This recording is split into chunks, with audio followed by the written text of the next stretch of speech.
दरम्यान मनोज जरांगे यांची narco taste करा अशी मागणी भाजप आमदार नितेश राणेंनी केली आहे। तसेच फडणवीसांना अडचणीत आणण्यासाठी पुढचे 100 जन्म घ्यावे लागतील असा पलटवारही त्यांनी केलाय।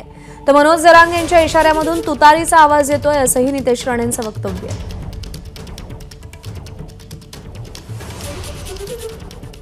विनंती सगळ्याला, पोलिसांना त्रास देऊ नका। आपल्याला माहिती आहे त्याच्यात दम नाही, ते पोलिस चाडून करणार आहे।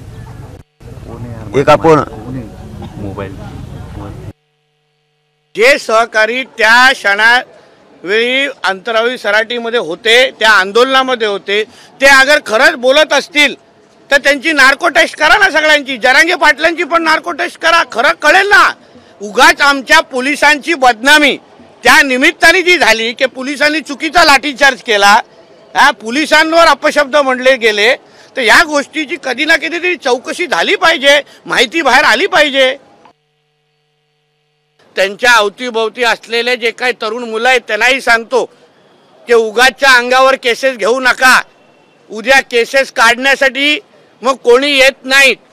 म्हणून हे सगळे जे आंदोलन चालू आहेत, हे सगळी जी भूमिका आहे, जे शिवाय शाप देण्याची जे हिम्मत करतायत ना, हे कोणाच्या जोरावर करतायत। आता सगळे त्यांचे जुने सहकारी बोलतायत की हे पवार साहेबांच्या अतिशय जवळचे आहेत।